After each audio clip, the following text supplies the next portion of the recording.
take 100, there's no problem. I'll do it again. But there must be consequences. Look, we've come so far as a country that we need to take certain things very serious. Everybody has a Ghana card. Technically, now, everybody should have a Ghana card. If you don't have it, you will have it. Let's tag every Okada guy to their Ghana card. Today, you need your Ghana card for your SIM cards. You need your Ghana card even to get ECG and everything. It's tied to Ghana card. This is what's going to happen. When you jump a light, it's on your Ghana card. You are flagged. You can literally not do so many things in this country. There must be consequences. Look, they can take all the best people and go to parliament, pass whatever law. It's not going to work. It's a mindset thing. It's got nothing to do with passing it, taking 200 people, 1,000 people. Look, you're going to create employment. But at the end of the day, if it doesn't help the society, what's the point? I agree with you when you say that there must be consequences. I really do. Because what we've seen over the years is we just talk about it, we have a gathering. That's it. And we just discuss and that's the end of it. There isn't any. So it always seems to be a knee-jerk solutions every time. We create the mess. And then we come back and say, oh, we blame a few people, say it must be your fault. So I do agree with you. I'd like to hear from Rosie. What's your perspective about this? I'd like to know. Well, Okada is, whether it's fortunate or unfortunate, it has come to stay. There is very little we can do about it. It has its pros and it has its cons. Like you rightly said, especially during COVID, a lot of people saw the essence of Okada. At the same time, if we talk about nuisance on the roads, and you want to mention a category of people who are actually a nuisance on the road, it starts with Okadas. And reason being that most of the time, they are not properly geared, they don't obey traffic regulations, they are often involved in a lot of road accidents, knocking down people, sometimes crossing cars indiscriminately, because for them, it's business. So time is of the essence. So you see a lot of Okada people running to get to one place quickly, so it creates a lot of nuisance, a lot of disturbance on the roads. However, what I think is that even with those of us who ride the upper end motorcycles, some time ago when I started riding, that was in 2013, gearing up was not fashionable. We had a lot of people who would just ride without gearing up, with very big bikes. But over time, with training, especially with the training school in Ghana, you realize that a lot of people sort of like slowly are being whipped into the culture of gearing up, to the extent that it's actually very fashionable to wear correct gear to actually go on rides. So for me, I believe that there's nothing too hard for training to accomplish. So if these Okada riders can be trained properly, the unfortunate part is that there are so many Okadas very unregulated, and it can't be controlled because you didn't buy the bike for them. Why would you want to tell me what to do and what not to do? No, and that is what about drivers? We don't hold buy. On. I'm coming. It's because you see the driving space was regulated from the very onset. So from the very onset, before you even get a car, you have to register it. You have to do DVLA.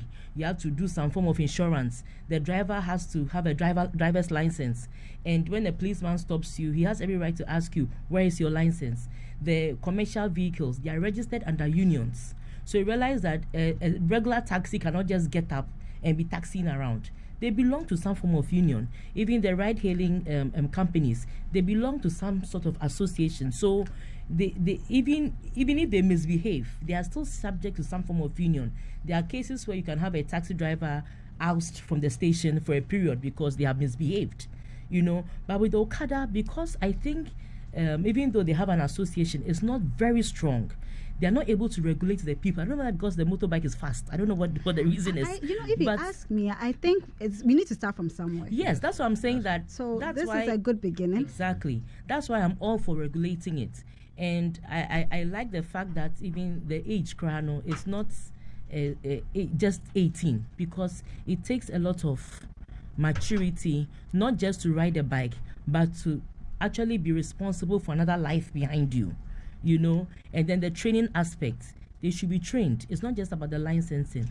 I would like there to be a body that would ascertain and stamp and make sure that these people are actually worthy of carrying somebody behind them before they even get their commercial riding licenses.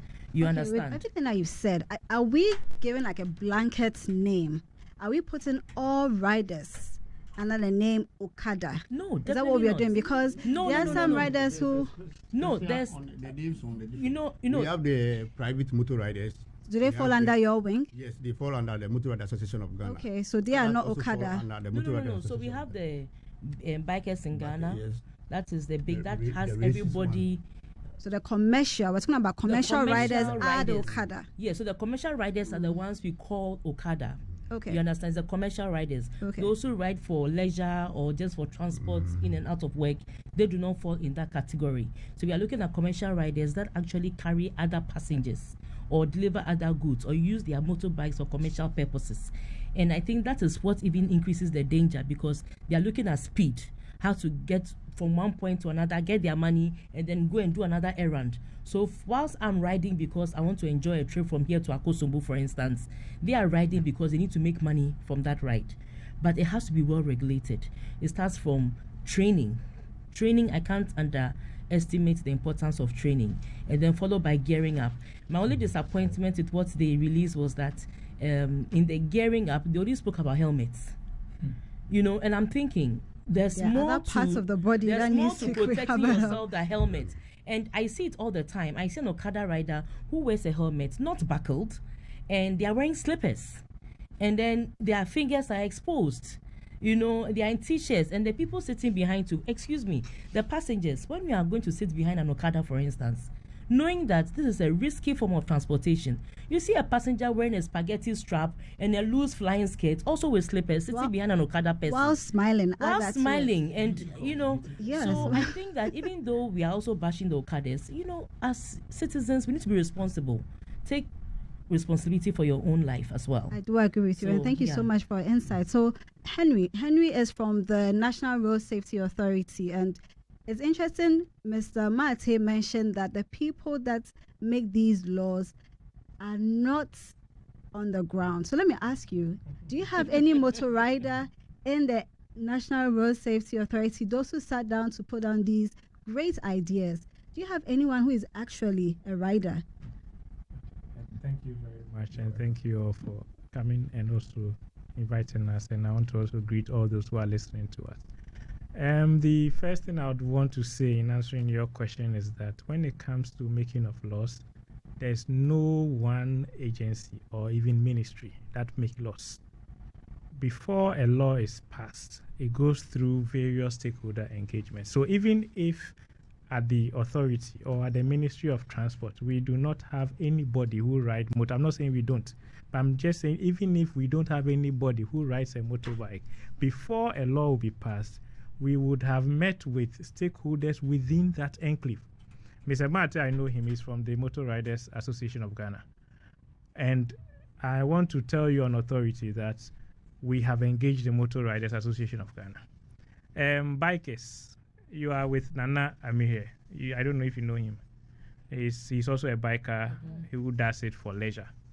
Yes, he's one of the key people whom we have engaged when it comes to motor riding. And he's even an advocate for the National Road Safety Authority when it comes to riding.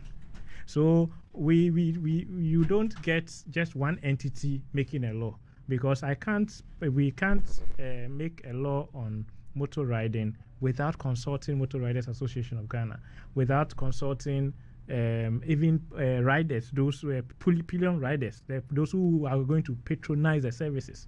You would have to consult them. Those who are engaged in the activity, you would have to consult them.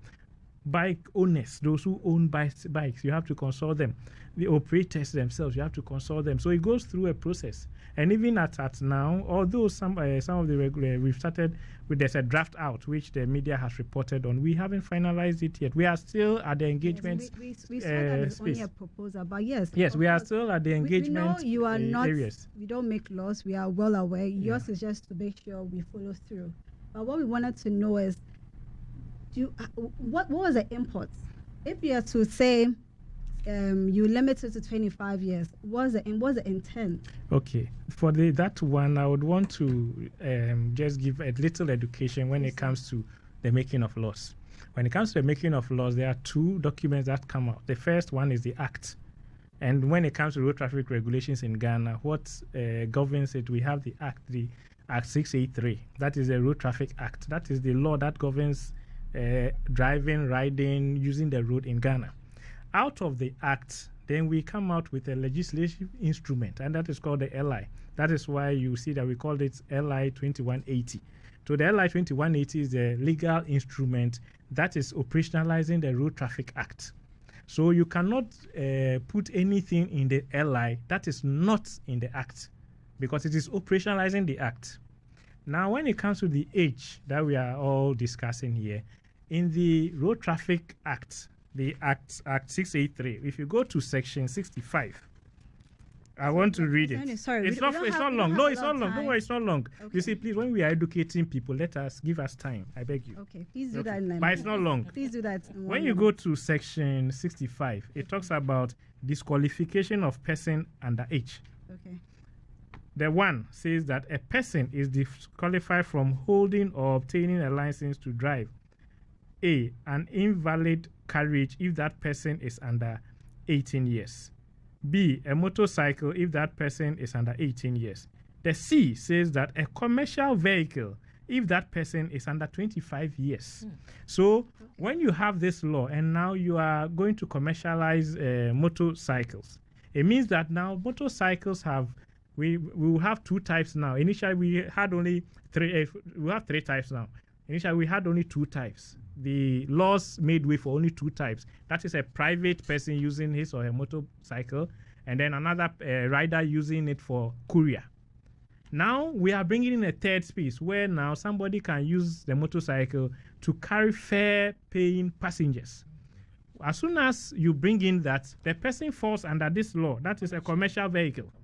So it is this law that is telling us that if you are not 25 years old, you cannot use a motorcycle to carry a fare-paying passenger because it is in the act. Anyway, we have already seen this, that the age was too high. So we are in the process of also reviewing this to 21 years. But so far as at now, we haven't been able to finish the review of this. We cannot do anything contrary to this. What is in there? You understand?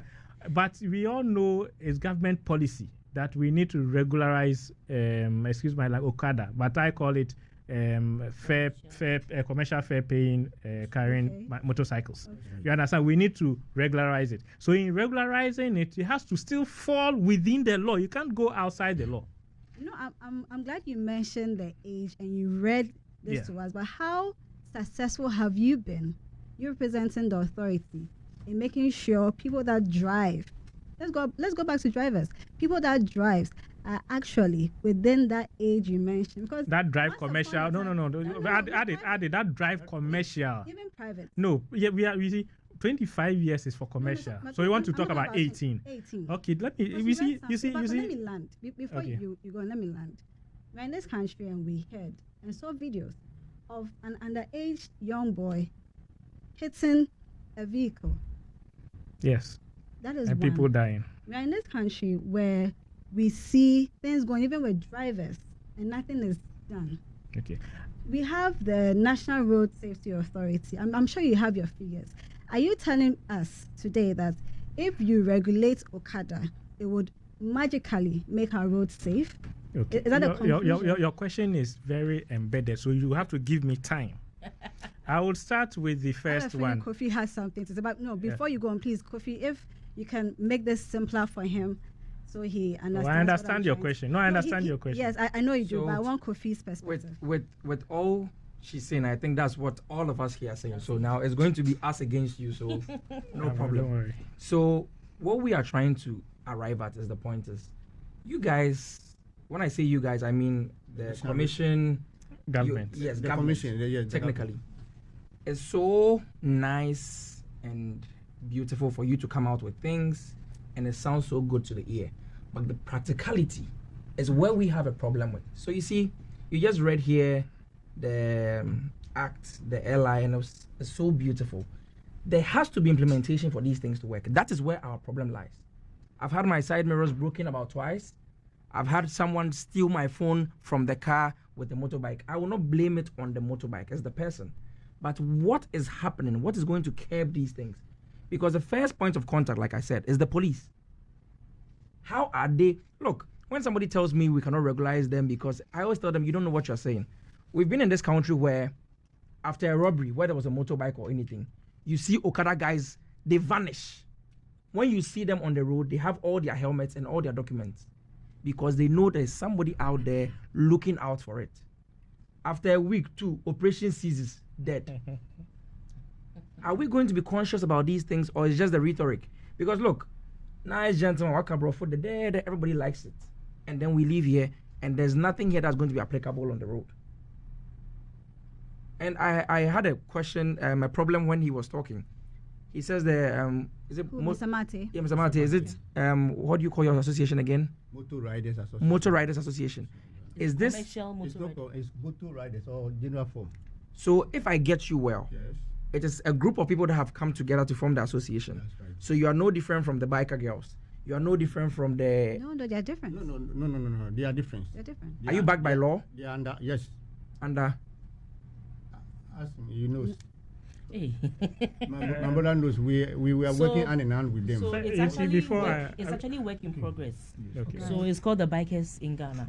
That Okay. encompasses all bikers groups you know. Okay. in Ghana, including the commercial bikers, because Okay.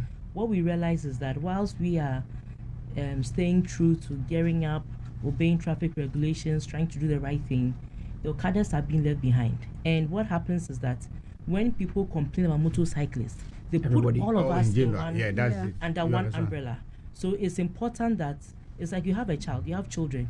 You can't take 2 along and leave 1 along, and then when they are branding you with one, you think that no, that's not me, that's the That third is child. you. So it's actually work in progress. So we are getting there. So the whole agenda is that look, let's get to a space where and we can be each other's keeper.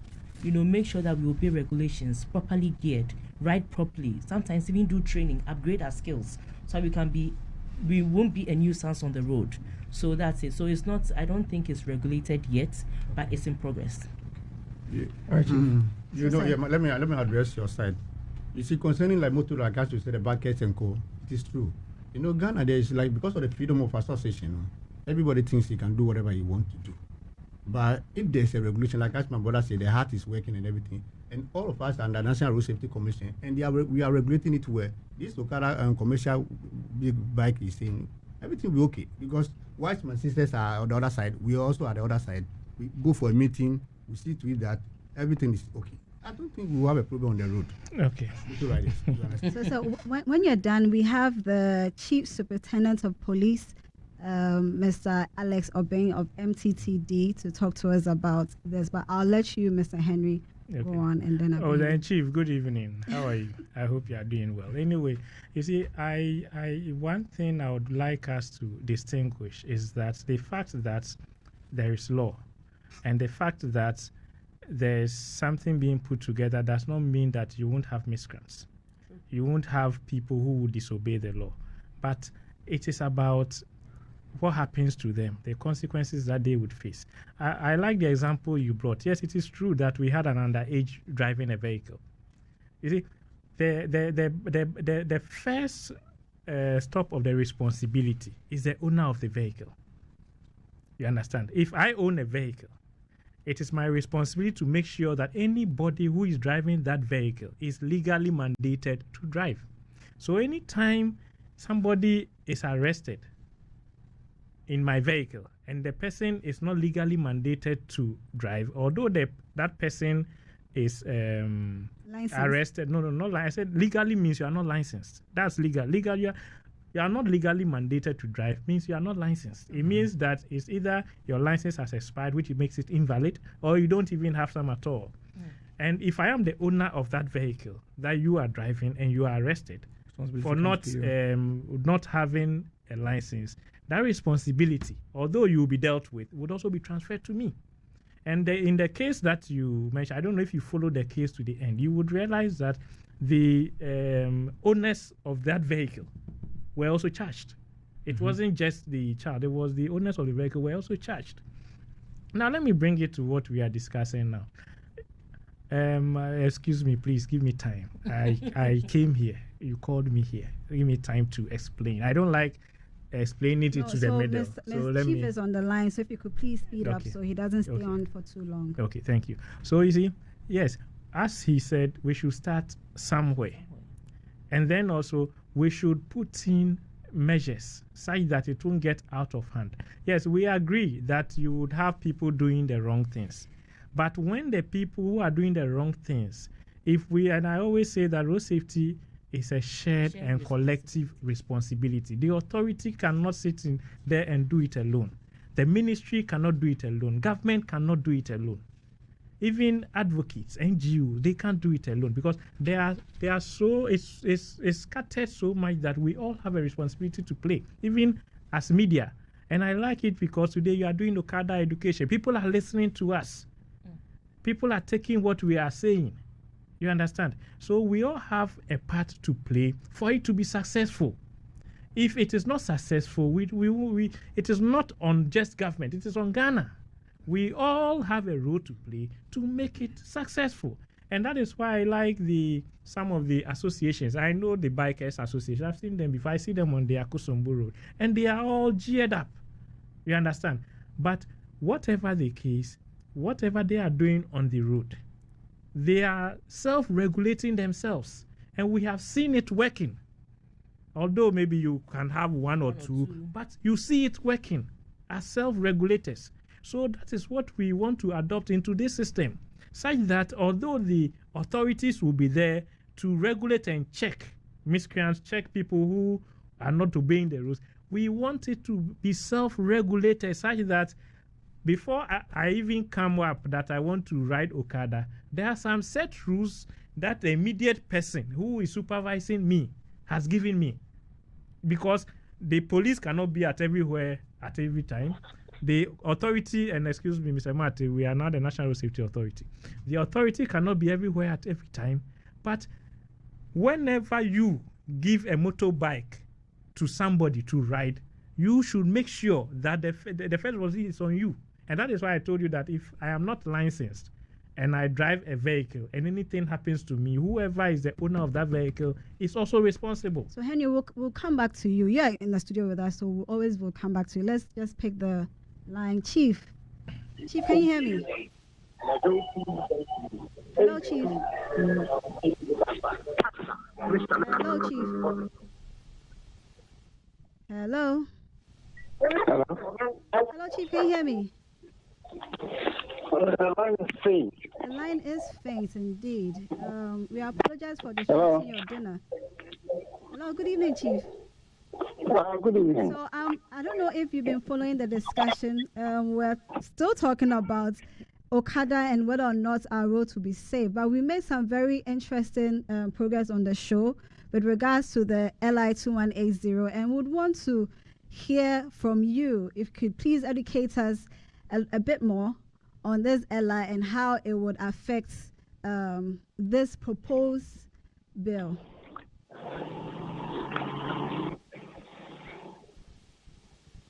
Hello. Hello, Chief.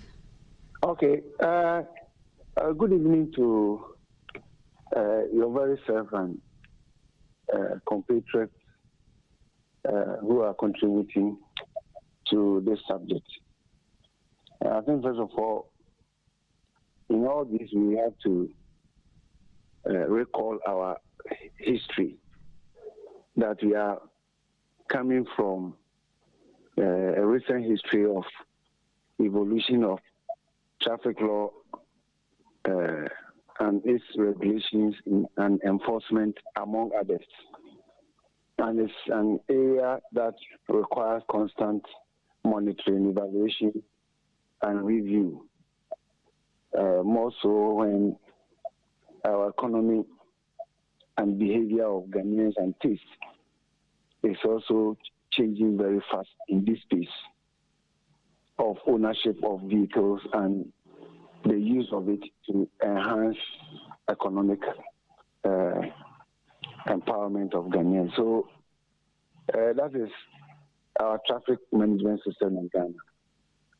And it's multi-sectorial. And so our regulation seeks to deliver services in all these areas for road users, whether it has to do with the general management of traffic, with institutions to the lead of road safety authority as a regulatory entity, and issues of enforcement, road engineering, construction and management of it, and users when they are also licensed, trained to come on stream for us to work together. And as you are zooming on motorcycle, it is clear that it has all these years been used for private purposes in terms of carrying persons and for carrying goods and other services, as otherwise called dispatch. It has all these years been commercialized. The problem has to do with the fact that the taste of all of us have changed in terms of using motorcycles to carry passengers, not for private purpose, but for fair pay. And it's that space that seems not to be regulated. And you've seen over time, learning from elsewhere, that areas where you have people competing ideas for commercial interests, you don't leave that place fallow. You need to go in, because if there are commercial interests, there are high propensity of people competing, relegating safer behaviors to the background. And so we've had motorcycle population increasing over time. We have seen its use for other purposes other than the one permitted under the road regulation regime we have now.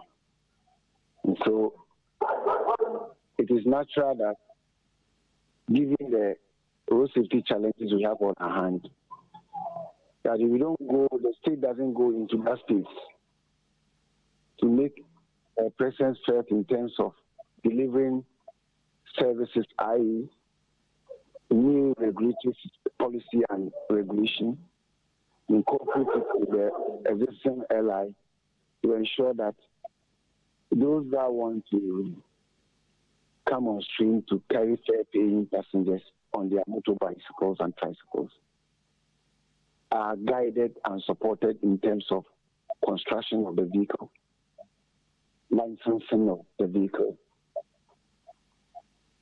and licensing of persons who are going to use it, and standard that will ensure best traffic behavior, because they are going to deliver service that will impact on public health and safety, and also to incorporate certain best practices that will ensure that those who infract in that space, the policing system will be so sharpened that around the clock, whether police officers are physically present or not, with a new system of detection that mostly is virtual, that relies on best technological devices able to gather evidence for post-infraction or incident investigation, identification of the offender, for the offender to be forthcoming. We will be allowing that space for others to overwhelm us. The reason why we need to, and when we do that, under our policy, the road safety strategy that we are implementing, if we're able to do this, then we will be supporting ourselves to the extent that our roads will be safer, because in this whole system policy, it can never be implemented without stringent or targeted and purposive training for both novice and those who want to come into this, and continuous training and constant monitoring and identifying people who will commit to be forthcoming. And when you do that, then you are delivering the road, safer road users. And if you're able to deliver safer road users onto the road space, you have already solved much of the problem in terms of the problems we have on our roads.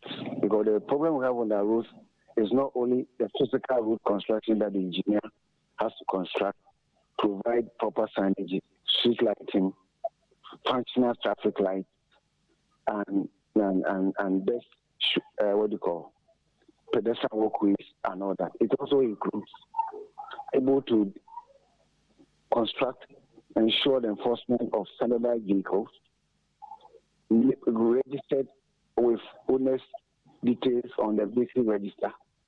The riders are identified with unique identifier so that even if police device detects, we will be able to identify that individual among the millions or the thousands for the person to be forthcoming, whether the rider or the driver. When you do that, you are then delivering a safer vehicle, a safer road user, and therefore a safer road.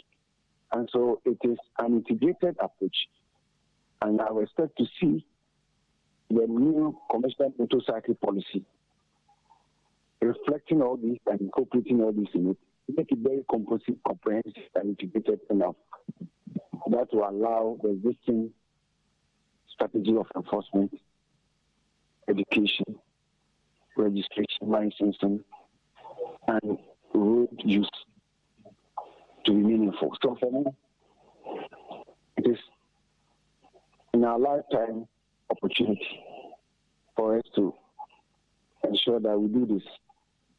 Because when you do that, you get it right.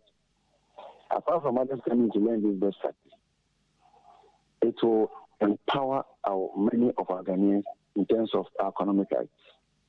And it will ensure that many will also have access in terms of public transport. Because there are so many places that without two-wheelers and three-wheelers, public service, whether privately owned or government, doesn't get there.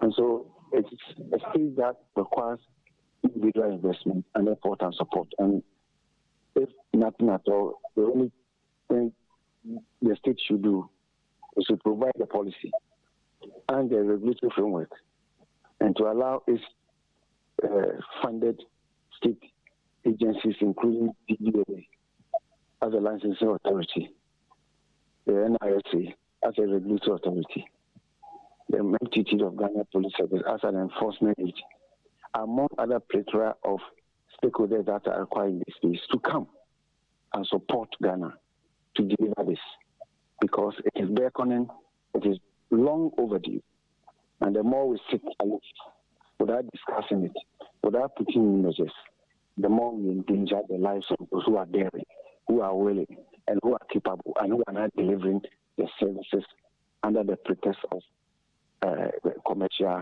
They are not, because there are no regulatory framework and among others. So that is my take on it. And it's as far as your question you posed to me. How my accounts would say, Penny Ejaria nice yasa. This is a point where we should just get up and leave the studio, because he said it all. Thank you very much. But I'm sure all four of you are ready to say something about this. Henry, especially, and Mark. But before we continue to discuss what he has just said, I want listeners to pay attention. We're going to talk about fuel contamination. If you're on Facebook following us, it's 99.5 on Facebook.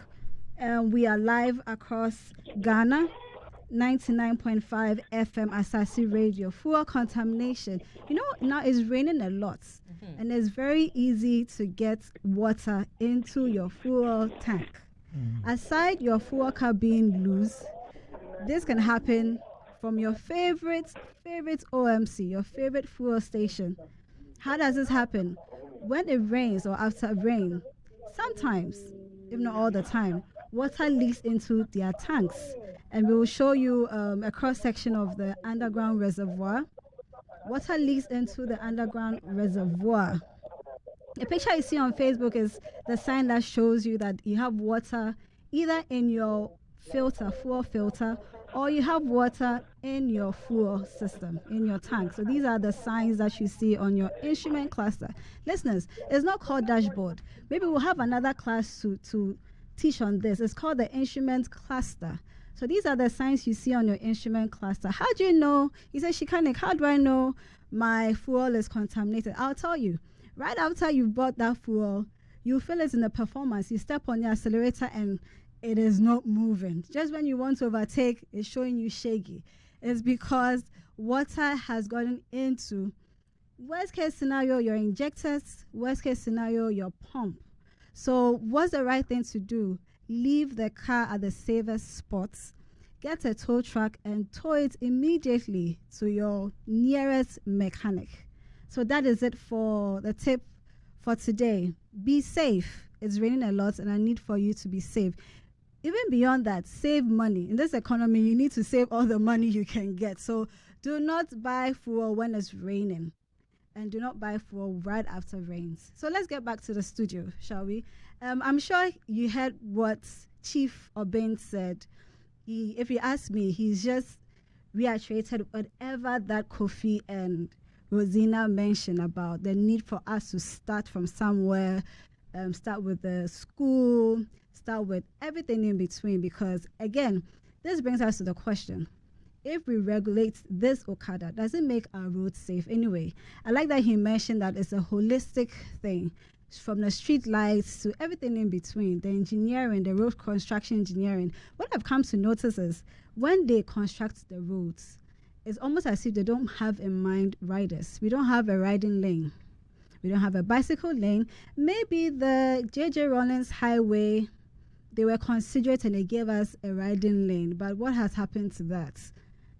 You know, so we are not very conscious about we are not very conscious about all the other road users. Mr. Mate, you are the authority. You represent the authority. Do you sit with, say again? Henry. Yes, Henry, you represent the authority. Do you in any way sit with engineers or make sure you go through their scope to make sure that it also includes getting a bike lane for motor riders? Okay, thank you very much. When it comes to the construction of roads, there's a mix where you have the feeder roads, the urban roads, and then the highways. So in every construction of road, there's something that we call the road safety audit. What does the road safety audit? The road safety audit ensures that the road being constructed will not endanger all categories of road users. It means that if it is a highly populated area and it is a speed road that is entering through a highly populated area, there are areas demarcated for pedestrians, there are speed calming measures, and there are areas demarcated for other motor riders, bicycles, and those things. Can you name one area that you've seen that they have left for a rider? Would you know? One area. Rider, not motorcycle. No, motorcycle. No, motorcyclists share the main road. They don't have a separate lane for motorcyclists. I don't think there's a separate So the bicycle lane is what we have on the side. So there are roads that have bicycle lanes, but motorcycles actually share the main road with the cars. So unless I'm wrong, can I if I finish, it would answer this. Let me finish. Let me just give this scenario. I'll give you the chance. Let me give you this scenario. So in Togo, we've seen people or riders be in a specific lane. Would you say that is the bicycle lane? So technically, they use the side of the road. That is not a motorcycle lane, but use the road. They use the road. So road. I've been to Togo several times. They use the main road, and they are even when you park at the traffic lights, they are but they are in front about 3 lanes in front. So they are using the main road. They are not on the side. Okay. So what the people that use the sides are the pedestrians. They have a pedestrian walkway or a bicycle lane, but not a motorcycle lane. I think the problem is a lot of motor riders in town have decided to take the middle lane, the space in between 2 cars. That is not their lane. Especially when you're in traffic, they begin to honk, move, no, that is not you are supposed to be on the road. We are supposed to drive behind you like a regular car. You are a regular car driver. Do you allow them? Do you realize you push them off sometimes? You see, this is what the problem is. When you decide to act like you're supposed to act, people will treat you like you're supposed to be treated. When I'm on the road, and I'm coming from the house wherever I'm going to, if I'm in the inner lane, which is usually Ghana, we have 2 or 3 lanes max. If I'm in that inner lane, the one close to the the division between the 2 lanes, that is where I am supposed to be at a certain speed. That is not the lane for a motorbike unless you are going at a certain speed. Okay, so now there are conditions. No, there are no conditions. The authority is here. At certain speeds, you can't be. It's like let's use the motorway as the easiest way. You can't be doing certain speeds and be in that lane. The motorbike thinks he wants to move fast, so he's going to come in between the 2 cars, so he doesn't have to stop for anybody. That is where the problem is. So it makes them condition their mind that the middle lane is for us. No, there's no middle lane. It's either 2 lanes or 3 lanes. Let's let Henry come in. Okay, thank you. You know, there's something we should distinguish. What we should distinguish is what people do and what people should do. Right. No, I want us to distinguish that what people do and what people should do. So I wanted to describe something when it comes to motor riders. If you look at our types of roads that we have here, there are some roads that has lanes for motorcycles. Yes, there is. And we don't have it a lot because it is something that has just been incorporated into the roads that we are doing. So if you look at, I brought in the feeder, urban, and then the highways, because when it comes to the urban areas, the motorcycles are supposed to ride like how vehicles move. So they are supposed to follow vehicles. If they need to overtake any vehicle, they overtake the vehicle just like how a vehicle would overtake another vehicle. So as he said, yes, you shouldn't be riding in between cars. And I don't know if you've had your side mirror bashed before, but that is what we see on our roads daily. I actually make room for motor riders. Which is wrong, because you are not supposed to ride in between. You are supposed to follow the vehicle. If there is space, then you overtake. That's what you should do. Now, when it comes to highways, because highways are high-speed roads, initially we were not creating lanes for motorbikes, so they were in the mix. And that is why he mentioned the motorway. You know, the motorway is an old road. We did not consider any lane for motor riders. So they are also supposed to use it like cars. But even initially, when the motorway was constructed, motorbikes were not allowed on it. Motorbikes were supposed to use if you are coming to Accra, use the beach road, and because that one was a high-speed lane. But we all know now the population has reached there. It is choked, so now it has become a road. I call it has become a normal road. So that is why you see a lot of motorbikes on it. But they are supposed to ride like their vehicles. There are 2 roads in Accra that has been given the motorcycle lanes. That is the highway from Achimota to Ofanko. When you are using that road, you see that the side has been the big space on the side. Yeah, the big space on the side. Right, it is from Achimota. From Achimota to Ofanko, that highway. The space on the side. No, that's not the Walker Bush. No, that's the that one is for motor. The old new plan, right? Yes, that is for motorcycle riders. Bicycles are not supposed to use that highway. Bicycles are supposed to go onto the service lanes. They are not supposed to use the highway. The highway, that side there, is made for motorbikes. If you come onto the Medina from Shashi towards Medina through that area, on that road too, you will see it there. That is a motor lane. Bicycles are supposed to go onto the service lane, the outer lane. You see that when after the pedestrian cross, you see another. That is for the rails. Yes, that's for bicycles. But the space between where the vehicles are using to the curb, you see, it's wide. That is for motorcycles. So that's why I said we don't have a lot in Ghana. It is now that our road construction has started incorporating those things in our roads. So in areas, why these areas are that you see that now Kakra community has expanded to Amasaman, Pukwase, Amasaman. After Amasaman, you have a lot there. So people use motorbikes to come to town and back. And because they are going to use these highways that are speed roads, in speed roads, such motorbikes, not like yours anyway, I'm sure yours can go. Some are faster than the yes, cars that's that are what on I'm the saying. speed But roads. most of the motorbikes we have in town are not that fast to compete with vehicles. That is why they are giving their lane such that they can go, and then they won't distract the vehicles. I'm happy you mentioned this. You have a policing unit, an enforcement unit within your authority to make sure that the hawkers don't take over that space you have left for riders, to make sure you don't have market women taking up that space. Because, as Kofi mentioned, we have the rules, we have the laws. Who is enforcing?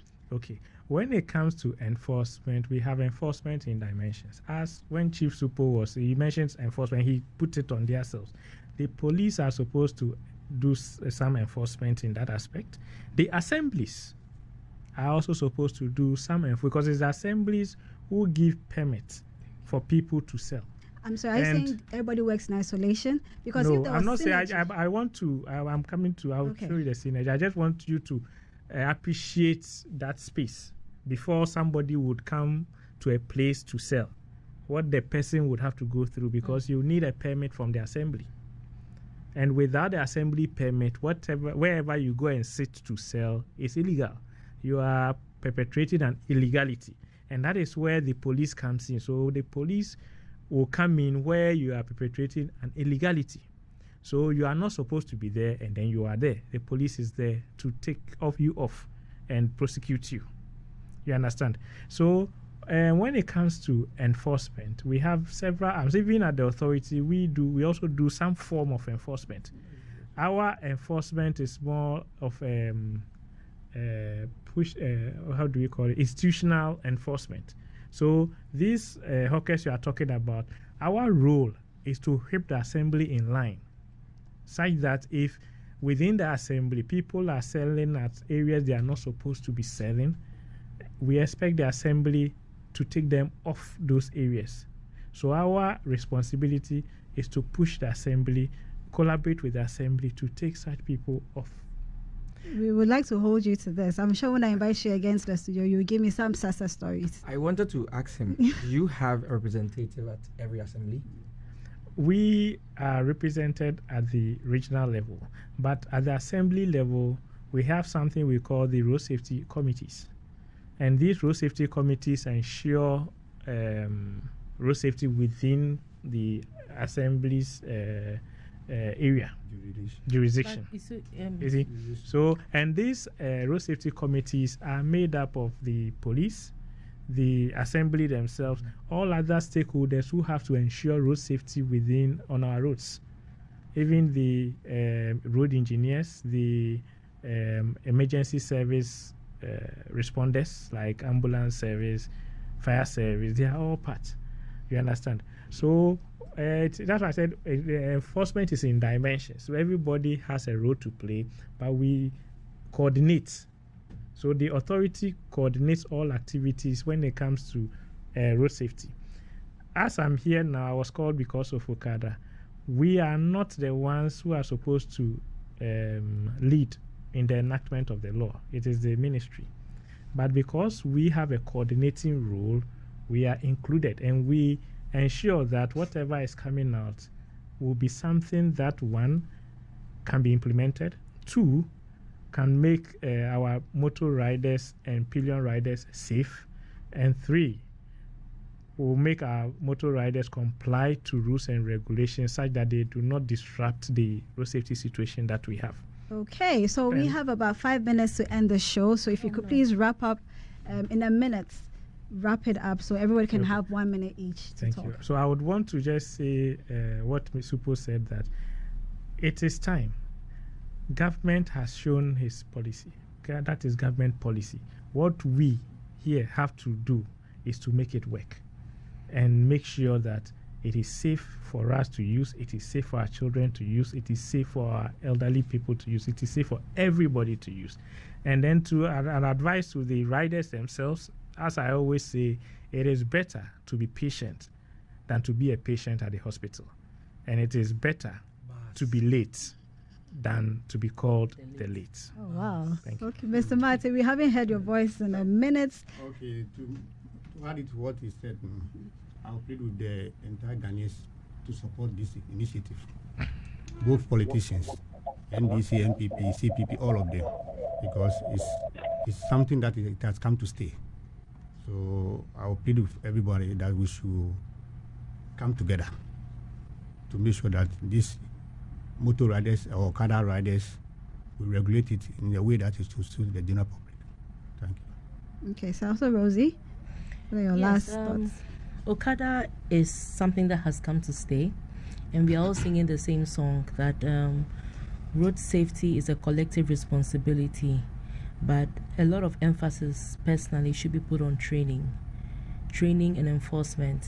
And the thing is, we've been crying for this to be legalized for so long. Now that it's legalized, I'm happy the president of the commercial. No commercial. Motor riders, not commercial. No, But we established you are here not the that president of the motor riders because you're not my president. No, So- I'm not your president. Yes. But what I'm doing it. Yes, so yes, that's what I'm saying, that motor. the commercial ride, the Okada, so if you are here, then it means that we are a step ahead in organizing us into collectives and making sure that your members are well regulated. So I'm looking forward to a space where everybody shall feel safe, from drivers to motorcyclists to commercial motor riders to dispatch riders to pedestrians would be safe on the roads, and then we'd all be happy. But training, enforcement is very important, because I believe the laws as it's written is beautiful, but enforcement, training, and I don't have time. Let me say something. Every pedestrian walkway that I've seen or I know in Ghana, from Kaneshi overhead pass, the overhead passes, they're all becoming a trading hub. So I beg, if something can be done with your people to make sure you clear it, because sometimes people run across the road, and that's even dangerous for cyclists that are coming thinking that there's no traffic light, they are moving, and suddenly a human being is dashing across the road. We've had such incidents. So let's clear the pedestrian walkway so people can walk where they're supposed to walk. That's just a plea. I agree with you with this. So Kofi, let's hear your last final thoughts. So I'll use my final comments to praise the Chief Superintendent, Alex Obeng. I read here his profile that he's head of research and education, motor transport and traffic directorate. Whatever he said is a well-detailed thing. And maybe because of where he sits or because of where he's coming from, he won't be able to say raw like I would say it. But all he's saying is, let's wait to be ready before we go out there. We are not ready. The long speech he gave, that is what he's trying to tell us. Look, this thing can come, this thing will happen, but let's be ready for it. And I like what our brother from the authority said. Let's rather be late than to call you the late. Because look, I heard Mr. Marty. I remember you said President Mahama called you. I think there's something like that. And it's nice. Yes, you want to push it. But let's push it right, because we already have a lot of backlog with our discipline. So much. Look, I'm glad my brother is here, Mr. Henry, and he's saying that he sounds like somebody who knows what he's about. But the problem is the enforcement never happens. Look, there's so much danger for everybody using the N1, especially from Achimota, La Paz to Nyameche. There's no outer lane anymore. Yes. It's a trading hub. So the trotros have been forced to stop on the main road. So if you assume that you're on the main road and nobody's stopping here, you're hitting somebody. You're actually in one lane. And then when the passenger gets down from Shosho, he or she's just dashing across and the you road. see, this is my problem. Henry here he knows what he's talking about. Yeah. But the problem is, sometimes I know their frustration. They come out of here and they don't have the authority again. Somebody just stands on the platform and says, Maka Indiebeye. When the real thing, there's a real problem. Look, I did Okada business for a while. I had some motorbikes. I was doing, deliveries and stuff. And it's very lucrative. We have so many institutions in this country. When Obua was made head of Ghana Post. Ghana Post, yeah. It was one great avenue. Look, people need to be trained and they need to know that there are consequences. That is all. That is Ghana's biggest problem. There are no consequences. This evening, somebody will buy a motorbike and hand it over to somebody, and then that's it. That's it. So if we want to do it, let's do it right. There's a promise, there's a political promise with it, which is fine. But let's just do it right. I agree with you. Let's be late than to call people the late. Because if you pass this thing, Mr. Henry, unless you open. So thank you very much. This I couldn't have done this alone. Mr. Henry, we would like to have you in the studio again, where we'll give you a lot more time. You and Chief come back again. I hope when we extend the invitation, you would honor it again. Today we are pleasantly surprised you came. Thank you very much. Now, before I let the guests go, I know most of you are gearing up for the long Easter holiday. It's going to be a fun weekend, wouldn't it? But whilst you are making sure your bags, your hotels, your whatever you want to do at Kwo or the Ashanti Fest is all checked, have you checked your vehicles? Is your vehicle ready to hit the road? My dear sister, whilst you make sure you have that bikini, please make sure you check that car you're going to take. I'm going to give you 5 tips, 5 easy tips you can just count on your fingertips. Number 1, make sure your tires and brakes are ready. Make sure you don't have any cracks on your tires and your brakes. Use ceramic brake, because I know the speed you're going to go. You need ceramic brakes to hold you down. Number 2, when you walk to the front of your vehicle, pop that bonnet. Check your coolant and your windscreen washer fluid. Your coolants, do not use water. Another time we should have a class about why you shouldn't use water. So your coolant and a washer fluid, that's number 2. Number 3, check your serpentine belt. A lot of you call it fan belts. It is not the fan belt. We'll have another class to teach you. It is not fan belt. It's called the serpentine belt. So if you're on Facebook, you see it. So the serpentine belt, all the drive belts, controls all the engine accessories. So you can have your power steering, your alternator, your water pump. All these are controlled by one belt. So it looks, we call it serpentine because it looks like a snake. It goes through like a snake. So serpentine belts. Number 4, check your bulbs. You need those eyes on the road. So your headlights, your reverse lights, your fog lights. Make sure you have enough lights, and it should be bright enough because we don't have street lights. So make sure you have enough lights to take you. Now the 5th one is to get extra of everything that I have mentioned. You don't want to get to some remote area and you need a belt and you're stranded. So make sure you have spare of everything that I have mentioned. And I know with this, you are off to having a fantastic long weekend. Thank you very much. This is all the mileage we can take. Thank you to my guests, my producers. I don't know how they're able to put these ones together. Always fantastic. Thank you very much, producers. Thank you to the entire team and to you for listening. Thank you and have a good evening. Bye.